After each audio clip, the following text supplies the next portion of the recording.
தொடர்ந்து நம்ம கவர்மெண்டுடைய update schemes எல்லாம் பார்த்துட்டு இருக்கோம். இன்னைக்கு பாத்தீங்கன்னா நம்ம ஜூலை மாதத்துடைய நடுப்பகுதி 15ஆம் தேதியில இருக்கிறோம். 15, 16 இந்த 2 நாட்களுக்குள்ள உங்களுக்கு பாத்தீங்கன்னா உரிமை தொகை, மகளிர் உரிமை தொகை எப்பயுமே கிரெடிட் ஆகும். இந்த மாசமும் பாத்தீங்கன்னா கிரெடிட் ஆயிருக்கு.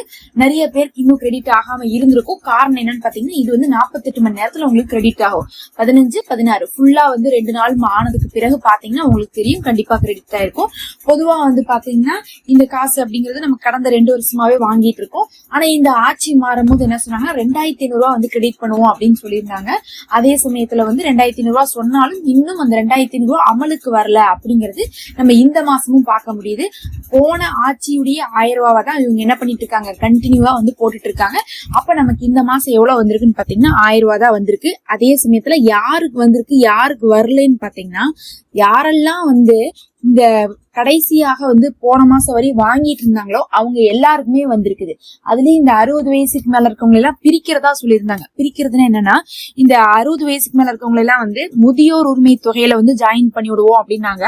ஆனாலும் இன்னுமே ஜாயின் பண்ணலன்னு சொல்லிட்டு பார்க்கப்படுது. அதனால பெரும்பாலும் இந்த தடவை போன தடவை வாங்கின எல்லாருக்குமே வந்திருக்கும். ஆனா இது இப்படியே கண்டினியூ ஆகுமான்னு கேட்டீங்கன்னா கண்டினியூ ஆகாது.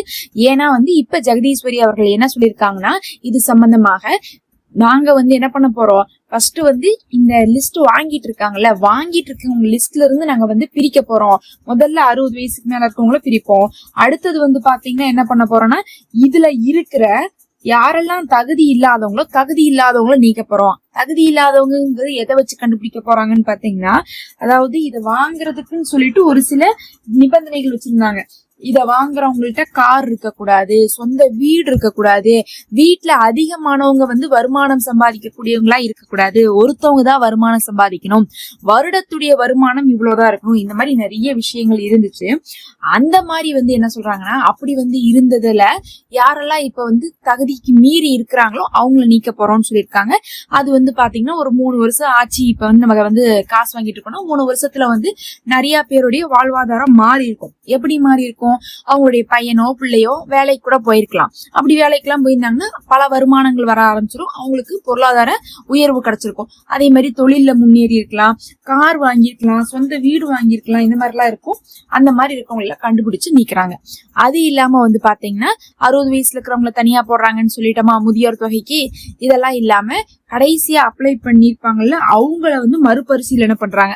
ஏன் அவங்கள ரிஜெக்ட் பண்ணாங்க, ஏன் அவங்கள அக்செப்ட் பண்ணலைங்கிறத பார்த்துட்டு ஒருவேளை அவங்க தகுதியானவங்களா இருந்தா அவங்கள எடுத்துக்கிறாங்க.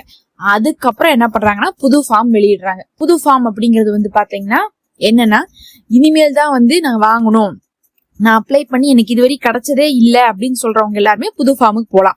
அப்படி புது ஃபார்மை பாத்தீங்கன்னா அவங்க எப்ப விட போறாங்க, இதெல்லாம் முடிச்சுட்டு தான் விட போறாங்க. அதுக்கப்புறம் தான் பாத்தீங்கன்னா உங்களுக்கு 2500 ரூபாய் வர்றதுக்கான வாய்ப்பு இருக்கு. அப்ப 2500 ரூபாங்கிறது எடுத்துனுமே உங்களுக்கு வராது. இந்த மாசமும் 1000 ரூபாய் தான் போட்டிருக்காங்க.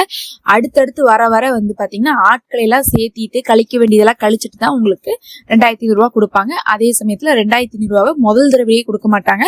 1000 ரூபாவை 1500 மாத்தி, 1500 2000 மாத்தி, 2500 மாத்தி தான் உங்களுக்கு என்ன பண்ணுவாங்க, கொடுப்பாங்க. கொஞ்சம் கொஞ்சமா தான் ஏத்துவாங்கன்னு சொல்லியிருக்காங்க. குறைஞ்சது பாத்தீங்கன்னா எப்படியும் உங்களுக்கு வருஷ கணக்கா ஆயிரும். கொஞ்சம் கொஞ்சமா ஏத்தி அது கடைசியா ஆட்சி முடியும் போது நம்ம கையில அந்த 2500 வர்றதுக்கான வாய்ப்பு இருக்கு. போன தடவை நம்ம கடைசி 2 வருஷம் தான் என்ன பண்ணோம், 1000 ரூபாய் வாங்கணும். அப்ப பாத்தீங்கன்னா இது இப்போதைக்கு உங்களுக்கு 1000 ரூபாய் தான் கிடைச்சிருக்கு. எல்லாருக்கும் 1000 ரூபாய் வந்திருக்கும். ஒருவேளை உங்களுக்கு மெசேஜே வரல அப்படின்னா நான் சொன்ன மாதிரி 48 மணி நேரம் ஆகும். இது கொஞ்சம் கொஞ்சமா ஆட் பண்ணுவாங்க. போன தடவை நிறைய பேருக்கு காலையில வந்துச்சு, நிறைய பேருக்கு நைட் வந்துச்சு, 9:30 10 மணிக்கெல்லாம் வந்துச்சு. அதனால பாத்தீங்கன்னா பகல் முழுவதும் நீங்க பாருங்க. இல்லாட்டினாலும் நீங்க மெசேஜ் வருதான்னு பாருங்க. மெசேஜ் சிலருக்கு வந்துச்சு, சிலருக்கு வரல. அப்படி உங்களுக்கு மெசேஜ் வராட்டினா நீங்க பேங்க்ல எந்த பேங்க் லிங்க் பண்ணிருக்கீங்களோ அதுல பேலன்ஸ் செக் பண்ணி பாருங்க. ஒருவேளை அதுல மினிமம் பேலன்ஸ் இருந்துச்சுன்னு வச்சுக்கோங்க, அவங்க என்ன பண்ணுவாங்கன்னா இந்த காசை பிடிக்கிறதுக்கான வாய்ப்பு இருக்கு. அது பேங்க்குக்கும் அவங்களுக்கும் சம்பந்தம் தானே தவிர கண்டிப்பா கவர்மெண்ட்டுக்கு இது சம்பந்தமானது கிடையாது. உங்களுக்கு அவங்க காசு போட்டாங்கன்னா அவங்க எடுக்க மாட்டாங்க, குறைக்க மாட்டாங்க. 1000 ரூபாவை அப்படியே போட்டுருவாங்க. அதனால நீங்க உங்க பேங்க் அக்கௌண்ட்ல செக் பண்ணுங்க. உங்களுக்கு போன்ல மெசேஜ் வராட்டினாலும் சிலருக்கு வர்றதில்லை, பரவாயில்ல. மெசேஜ் வந்தா மெசேஜ் மூலமா தெரிஞ்சுக்கோங்க. இல்லாட்டினா பேங்க் அக்கௌண்ட்ல செக் பண்ணுங்க. மினிமம் பேலன்ஸ் இருந்தா நீங்க என்ன பண்ணுங்க, சீக்கிரம் அந்த மினிமம் பேலன்ஸ் ரெடி பண்ணணும். அதுக்கு மினிமமா எவ்வளவு மெயின்டைன் பண்ண சொல்றாங்களோ அந்த மெயின்டைன் பண்ண சொல்லக்கூடிய அமௌண்ட்டை போட்டு வச்சுக்கோங்க. இல்லாட்டினா இதுல இருந்து என்ன ஆகும், கழிய ஆரம்பிக்கும் அப்படிங்கறத நம்ம தெரிஞ்சுக்கலாம்.